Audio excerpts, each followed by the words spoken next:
kepada Allah Azza wa Jalla. Saya angkat contoh kisah yang luar biasa. Ini kisah hampir semua pengajian saya selalu sampaikan untuk sebenarnya membakar iman saya sendiri gitu ya. Karena pengajian sebenarnya hakikatnya untuk para duat itu untuk diri mereka sendiri awalnya, baru kemudian untuk jemaahnya. Karena itu mencas kembali iman-iman kita gitu kan.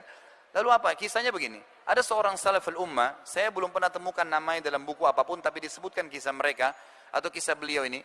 Dikatakan dia lagi duduk di kemahnya di padang pasir lagi waktu makan siang. Di kemahnya dia lagi makan siang. Begitu dia memasukkan makanan ke mulutnya, ada satu orang lari-lari dari kejauhan. Teriak-teriak, "Ya fulan, ya fulan." Lalu dia buka ya pintu kemahnya. Dia tanya, "Ada apa?" Orang itu mengatakan, "Anak Anda mati ditusuk orang." Jadi anaknya ini bukan mati biasa ya, mati dibunuh orang. Orang ini persilakan tadi tamunya masuk, kemudian dia ambil tadi suapan makanan yang belum sempat dimasukkan, lalu dia makan. Yang bawa berita penasaran, "Ya fulan, anak Anda mati ditusuk orang." Dia langsung berhentikan tangannya dan dia mengatakan kalimat begini, "Inna lillahi wa inna ilaihi raji'un." Kami milik Allah, kami hanya akan kembali kepada Allah. Lalu dia masukkan makanan ke mulutnya. Ini berita anaknya mati ditusuk orang ya. Yang bawa berita penasaran lalu mengatakan, "Ya fulan, wallahi, demi Allah, saya lihat seseorang menusuk dada anakmu, keluar darah, mati." Orang ini tadi waktu habis sementara ngunyah makanan, diberhentiin kunyahnya lalu dia bilang begini, "Inna lillahi wa inna ilaihi raji'un." Kami milik Allah, kami akan kembali kepada Allah. Lalu diambil lagi suapan, dimasukkan ke mulutnya. Artinya tetap santai. Yang bawa berita penasaran, dia bilang apa? "Demi Allah wahai fulan, yang saya bayangkan makanan depan Anda ini Anda akan buang semuanya, Anda akan lari dan balas dendam kepada siapa yang bunuh anak Anda." Mungkin kalau kita di posisi orang ini sama, gitu kan? Bagaimana caranya anaknya dibunuh teman tetap santai? Apa jawaban dia? Perhatikan, orang yang beriman kepada Allah terbentuk karakter kebahagiaan selalu dalam hatinya, walaupun dalam keadaan musibah besar datang, anaknya lagi dibunuh. Dia katakan apa? "Wahai saudaraku, kami adalah kaum, sekelompok orang yang beriman tentang adanya Tuhan Allah. Dan Allah Tuhan kami telah mengajarkan kepada kami kalau musibah datang, yang paling pertama adalah kami mengucapkan kalimat istirja. Inna lillahi wa inna ilaihi raji'un." Kami milik Allah, kami akan kembali kepada Allah. Dan saya sudah mengucapkan itu. Sedikit saya keluar dari kisah ini, ada sebuah hadis Nabi SAW yang berbunyi, siapa yang tertimpa musibah kemudian dia baca istirja, "Inna lillahi wa inna rajiun," ditambah doanya, "Allahumma ajirni fi musibati wa akhlif li khairan minha," yang artinya kami milik Allah, kami akan kembali kepada Allah. Ya Allah, tolonglah saya dalam musibah saya ini dan gantikan saya yang lebih baik darinya. Kata Nabi SAW, kalau orang baca ini pasti ya, jaminan dari Nabi SAW akan diganti musibahnya menjadi kebahagiaan dan kesenangan. Kita kembali kepada kisah tadi. Orang ini mengatakan, "Saya sudah ucapkan kalimat istirja." Dan, perhatikan ini ya, ini iman yang luar biasa dan akidah. "Dan anak saya mati ditusuk orang, itu dia mati karena ajalnya sudah datang. Kalau ajalnya belum datang, dikeroyokin dengan 1000 orang pun tidak akan mati." Siapa yang bisa meyakini ini? Orang yang beriman kepada Allah. Kalau tidak beriman tidak bisa. Kalau belum ajalnya tidak akan mati. Bahkan jemaah sekalian, saya keluar sedikit dari kisah ini. Anda perlu tahu bahwasanya segala sesuatu itu punya ajal, bukan cuma manusia. Apa itu ajal? Kalau saya bahasakan bahasa saya pribadi ya, tanggal expire. Bukan cuma obat, kita juga begitu. Ada seorang sahabat pembantunya pernah pecahin piring, dia marah sama pembantunya. Lalu Nabi SAW dengar, Nabi SAW mengatakan kepada pemilik rumah tadi yang punya piring dan pembantu itu mengatakan, Nabi SAW berkata padanya, "Jangan kau marah dengan pembantumu, karena piring yang dipecahkan oleh pembantumu itu punya ajal sebagaimana kamu punya ajal. Kalau bukan pecah di tangannya, akan pecah di tanganmu. Semua punya ajal, semua punya tanggal expire.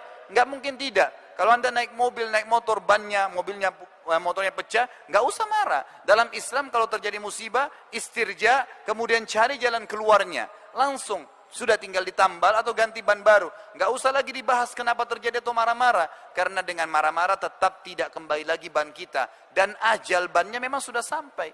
Anda kalau beli kue, potong 2 kue, pisahkan piring yang terpisah, pastikan 2 hari kemudian ada yang lebih dulu rusak dari yang lainnya. Kenapa? Ajalnya sudah datang. Baju baru dibeli, disetrika hangus. Jangan usah marah, memang sudah dasarnya ajalnya pakaian itu. Semua punya ajal. Apa yang dia katakan? Anak saya mati karena ajalnya sudah datang. Dan, perhatikan kalimat terakhir yang luar biasa. Alasan kenapa tadi dia tetap makan. Dan Tuhan kami Allah memerintahkan kami untuk menghabiskan makanan ini. Nggak boleh dibuang, mubazir. Maka saya makan makanan ini, kemudian saya akan urus jenazah anak saya. Perhatikan bagaimana orang yang beriman pada Allah terbentuk menjadi karakter yang tahu mencari jalan keluar dan tetap bahagia. Tetap makan santai biasa. Karena dia tahu hukum-hukum yang harus dia lakukan. Bagaimana dia melalui proses kehidupan ini. Itu yang pertama. Contoh yang kedua. Waktu masih ada? Hah?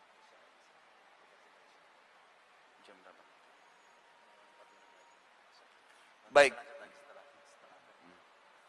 Kisah yang kedua adalah kisah seorang ulama tabi'in yang bernama Rabi' ibn Haytham. Rabi' ibn Haytham ini seorang ulama yang luar biasa. Saya kalau baca kisah beliau, terus terang tidak pernah bosan gitu. Hampir seluruh hidup beliau itu semuanya diisi dengan ketakwaan kepada Allah Azza wa Jalla. Beliau adalah murid utamanya Abdullah bin Umar radhiyallahu anhu, tabi'in yang masyhur. Di akhir hidup beliau kena stroke setengah badan, sebelah kiri badannya stroke. Ada muridnya 2 orang datang ke rumahnya bertamu. Jadi ada 4 kejadian di sini waktu itu. Datanglah muridnya, kemudian muridnya mengucapkan kalimat begini, 2 orang masuk. Wahai imam, kalau kita sekarang ustadz atau kiai, wahai imam, kami ingin bertanya, apa yang membentuk pribadi anda, sehingga anda kalau berbicara, selalu sesuatu yang bermanfaat. Kalau dia ucapkan kalimat, nasihat, nanya kabar, gitu kan, atau memang dia berzikir, nggak ada yang lain. Jadi tidak pernah hardik orang, menghina, menggibah, memfitnah, nggak pernah. Selalu lisannya ngucapin sesuatu yang bermanfaat. Kalau bukan zikir, nanya kabarnya orang atau nasihat. Apa yang membentuk anda sampai seperti ini? Lalu kata dia apa? Perhatikan jawabannya. Dia bilang, wahai muridku, apakah sampai sekarang kalian masih ragu ada Tuhan namanya Allah Azza wa Jal, dan Allah telah menitipkan di pundak setiap kita malaikat rakib di kanan yang mencatat amal baik, dan malaikat atid di pundak kiri yang mencatat amal buruk, serta semua kalimat atau perbuatan yang dicatat oleh keduanya akan dibacakan dan dipertanggungjawabkan untuk kita di sana, maksudnya di akhirat. Artinya yang membentuk saya sampai hati-hati begini, nggak sembarangan ngomong, yang itu karena saya tahu ada rakib, atid, dan ada Allah Azza wa Jalla mengontrol, serta saya akan dihisab oleh Tuhan saya pada hari kiamat. Kejadian yang kedua, anaknya Rabi' ibn Haytham keluar dari kamar, dari dapur. Waktu kejadian itu, bawa sebuah piring, jemaah sekalian. Piring ini terisi makanan namanya halwa. Halwa ini waktu itu bahannya mahal, buatnya susah. Dibawa keluar oleh anaknya, kemudian dikatakan, wahai ayahku, ibuku setengah mati membuat makanan ini, tolong makan. Ada alasannya. Ternyata Rabi' ibn Haytham ini saking tingginya, ya, waraknya, ya, warak itu tingkat kepekaan dalam masalah, ya, berhubungan dengan Allah Azza wa Jalla. Jadi dia tidak pernah menghardik istrinya, nggak pernah bilang, kenapa kau masak ini, kenapa kau tidak masak ini, tidak pernah bicara seperti itu. Apa yang dihidangkan dimakan, bismillah, nggak pernah rewel gitu. Sampai istrinya malu dibuatin makanan mahal ini. Udah dikasih, dihidangkan. Lalu Rabi' ibn Haytham memberikan isyarat kepada muridnya, baiklah, karena stroke setengah badan sebelah kiri, kanan masih bisa diambil. Mau diambil kue tersebut sudah dipotong-potong, muridnya juga mau ambil. Tiba-tiba ada kejadian, ada yang ketuk pintu rumahnya. Dia kasih isyarat anaknya suruh buka pintu itu. Dibuka pintunya. Waktu dibuka, jemaah sekalian, di depan pintu bukan fakir miskin ya, tapi orang gila. Rambutnya berantakan, bajunya kotor, nggak pakai sendal, dan dalam kisah ini dikatakan dalam athar ini, dari mulutnya netes air liur yang tidak nyaman untuk dilihat. Lalu dia kasih isyarat dengan tangannya minta makan. Rabi' ibn Haytham tunjuk anaknya, suruh ambil piring tadi halwa itu, bawa ke orang gila sana. Anaknya balik, diambil piringnya, tadi halwa ini sudah dipotong-potong ya. Dia bawa ke orang gila, harapannya anaknya Rabi' ibn Haytham ini diambil 1 potong. Begitu tiba di depan orang gila, makannya dilihat mewah, dirampas ya, bukan diambil, dirampas, lalu dimakan semuanya oleh orang gila ini, tidak cukup. Selesai makan, dilempar piringnya, nggak terima kasih, pergi. Orang gila. Kalau anda di posisi anaknya Rabi bin Haytham, apa yang anda akan lakukan gitu? Tapi orang gila, gitu kan? Baik, yang terjadi, ditutup pintu, piring diambil oleh anak Rabi bin Haytham, lalu dia kembali ke ayah, lalu dia mengatakan begini. Dan ini juga adab ya, anda sebagai anak biasakan kalau bicara dengan ayah anda atau orang tua anda selalu ikutkan dengan doa. Dia duduk, dia mengatakan, wahai ayahku, semoga Allah senantiasa menjaga anda.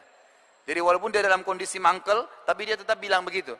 Tadi ya ayah, ia minta-minta depan pintu orang gila. Dia nggak tahu nilainya makanan yang sedang kita kasih. Garis bawahi kata-kata ini ya. Dia tidak tahu nilainya makanan yang sedang kita kasih. Kalau tadi anda suruh saya ke dapur ambil roti, nasi, apa saja, pasti dia makan. Kenapa harus halwa yang ibu saya buat susah gitu? Bahannya mahal, susah buatnya gitu. Lalu yang terjadi, kata Rabi ibn Haytham, ya ini jawaban orang yang beriman berbeda ya. Dia mengatakan, ya waladi, illam yadri, fallahu yadri. Lan tanalu birra hatta tunfiqu mimma tuhibbun. Wahai anakku, kalau dia tidak tahu nilai makanan yang sedang kita kasih tadi halwa itu, mahalnya, susah buat bahannya, nggak penting buat saya, karena Allah tahu nilainya makanan itu. Lalu dia bacakan ayat, kalian tidak akan mendapatkan balasan sempurna dari pahala sampai kalian menginfakkan apa yang paling kalian cintai. Begitu terbentuk karakternya.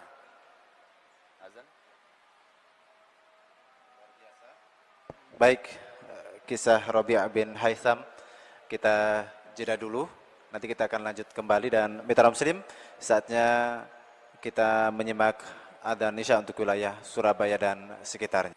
Pada saat Rabi' bin Haytham tadi selesai berhubungan atau menjawab masalah orang gila yang minta makanan, muridnya lalu berkata lagi, wahai imam, nasihati kami dalam hal ibadah. Apa saran anda dalam masalah ibadah untuk kami? Beliau mengucapkan satu kalimat, jemaah sekalian, yang kalimat ini kalau orang memahami dengan cara imania, itu luar biasa bobotnya. Beliau mengatakan saja, alaikum bil asrar. Apa itu? Rahasiakan amal ibadah kalian. Selesai. Kalimat ini bobotnya luar biasa gitu. Artinya, kalau memang mau terima pahalanya pada hari kiamat, sempurna pahalanya, bisa menjadi penyebab timbangan kita berat, bisa menyebabkan masuk ke dalam surga, maka ikhlaskan niat, sembunyikan. Kata ulama, salah satu penyebab utama daripada keikhlasan datang adalah merahasiakan ibadah. Berapa banyak orang subhanallah, badannya dikatakan, pada saat selesai sholat malam, kemudian pagi hari masuk kantor, pegel badan saya. Kenapa? Tadi malam tahajud. Ada orang, baru aja temannya ngomong, kayaknya hari Senin nanti saya mau puasa. Oh, saya sudah 2 tahun, 3 tahun puasa Senin Kamis. Kalau anda niatnya memang ibadah untuk dipuji oleh orang, tidak usah repot-repot pagi-pagi, malam-malam sholat, kemudian pagi, kemudian ceritain di kantor, nggak usah. Ambil sejadah, ketuk rumahnya orang itu jam 2 malam, lalu tebar sejadahnya, saya mau sholat tahajud, lihat. Begitu, ya apa bedanya?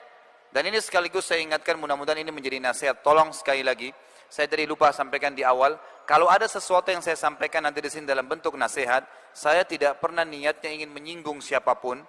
Niat saya lillahi ta'ala ingin memberikan nasihat, mudah-mudahan ini bisa memperbaiki apa yang keliru dari perilaku kita. Di Indonesia ini karena sekarang berhubungan dengan musim haji, sudah menjadi tradisi kita, itu kalau pergi haji mengadakan acara walimatus safar. Pertama, dari sisi kosakata jemaah sekalian, walima itu dalam hukum syar'i kita hanya dipakai untuk acara perkawinan. Belum pernah ada dalil dalam syar'i kita, dalam hadis Nabi SAW, bahwasanya walima dipakai untuk istilah yang lain. Memang untuk acara perkawinan. Tapi kita membuat acara, maka dibuatlah istilah walima. Penggunaan kosakata bahasa Arabnya sudah salah, tambah lagi safar supaya dikatakan benar. Sekarang saya tanya, banyak jemaah haji saya, itu kalau mau berangkat saya tanya, untuk apa Bapak Ibu adakan walima safar? Oh, untuk minta maaf Ustaz sama orang-orang. Baik, saya jawab, minta maaf itu dalam Islam diperintahkan sepanjang tahun, bukan pada saat mau haji. Oh, supaya saya didoakan Ustaz sama orang-orang. Salah, Anda yang mau ibadah pergi haji, Anda yang doakan orang. kok terbalik minta didoain gitu. Apa bedanya orang yang adakan walimah safar mau pergi haji itu dengan orang yang mau sholat tahajud nanti malam, siang harinya undang orang makan, baru bilang begini, doain ya, nanti malam saya mau tahajud. Apa bedanya? Sama, mengiklankan ibadah, gitu kan? Padahal sebenarnya para ulama salaf kita, kalau kita dengar kisah para sahabat, para tabi'in, mereka ada yang pergi haji pulang, tidak ada yang tahu kalau dia pergi haji. Pergi umroh, nggak ada yang tahu, pergi pulang. Mereka pergi jihad, pulang dari medan perang 3 bulan kemudian, teman-temannya kira dia baru datang dari perniagaan, padahal dari medan perang. Nggak ada yang tahu. Kita subhanallah, baru ibadah sedikit saja sudah luar biasa, seluruh orang tahu. Bagaimana bisa Allah Azza wa Jalla terima itu? Sementara dalam hadis sahih riwayat Abu Daud dikatakan, "Innallaha la yaqbalu min amalin illa ma kana khalisan liwajhi." Allah tidak akan terima sebuah amal kalau kecuali kalau itu ikhlas dikerjakan. Ikhlas bagaimana disembunyikan, dirahasiakan. Kecuali memang kita harus terang-terangan, kayak sholat berjamaah itu pun kita kontrol gitu kan.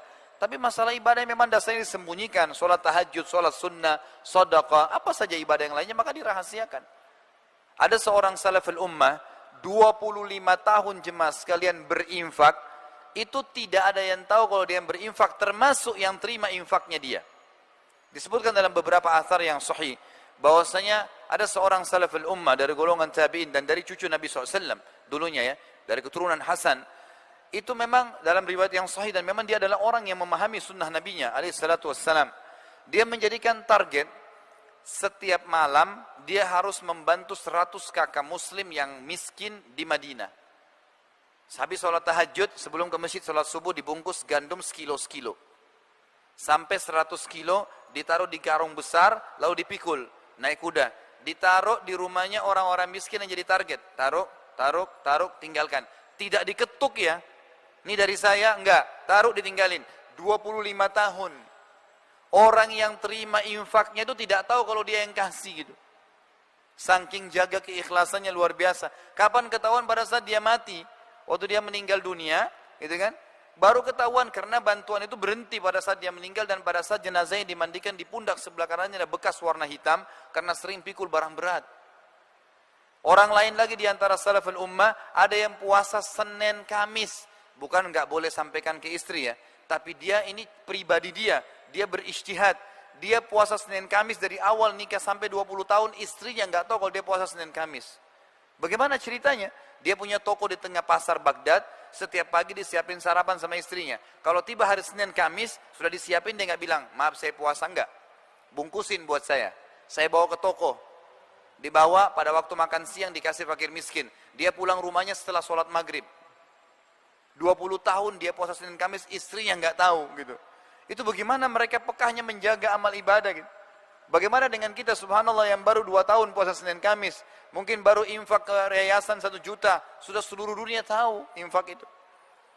Maka nasihat Rabi' bin Haytham luar biasa, beliau mengatakan, alaikum bil asrar, rahasiakan amal solehmu, selesai. Lalu kejadian yang keempat jemaah sekalian, waktu itu ya, pas azan duhur. Ini bagi anda yang masih malas ke masjid, terutama laki-laki, ambil pelajaran dari kejadian ini, luar biasa gitu. Orang ini stroke setengah badan. Dia dengar azan duhur, dia kasih isyarat anaknya, suruh nopang badannya yang stroke sebelah kiri itu. Datang anaknya ditopang. Muridnya bilang, waktu saya lihat dia ditopang, dia kasih isyarat anaknya minta diantar masjid, sholat berjamaah. Stroke setengah badan nih. Muridnya bilang, saya datang ke sisi kanannya, menopang tangan kanannya. Lalu saya bisikin kalimat, saya bilang, wahai imam. Muridnya bilang kepada gurunya, wahai imam, Anda punya uzur secara syar'i, boleh sholat di rumah. Udah stroke, silakan sholat di rumah gitu. Apa jawaban dia? Wahai muridku, dengan tegas dan jelas, wahai muridku, aku mendengar muadzin mengucapkan kalimat hayya 'alas shalah, ayo sholat, hayya 'alal falah, ayo menuju kepada kemenangan, lalu aku sholat di rumahku, demi Allah aku akan datangi panggilan Allah itu walaupun harus merangkak. Bayangkan itu orang yang mengenal Allah Azza wa Jal, tahu ada Tuhannya, nggak bakal pernah ketinggalan walaupun satu kesempatan untuk ibadah. Kita subhanallah punya kesehatan, punya kekuatan, punya kendaraan. Alasan masjid jauh, alasan nanti sholat di rumah berjamaah sama keluarga. Nabi SAW tidak contohkan itu saudaraku. Nabi SAW tidak pernah ataupun dalam riwayat dikatakan sholat wajib di rumahnya. Sampai beliau waktu sempat mau meninggal, sebelum meninggal di Bedun, begitu dengarkan iqamah dan menyuruh Abu Bakar untuk menjadi imam, beliau kemudian berdiri, kemudian keluar ke masjid, berdiri di sebelah Abu Bakar radhiyallahu anhu. Tetap sholat berjamaah dalam kondisi sudah mau meninggal, gitu kan? Begitu keadaan orang-orang yang beriman kepada Allah Azza wa Jalla.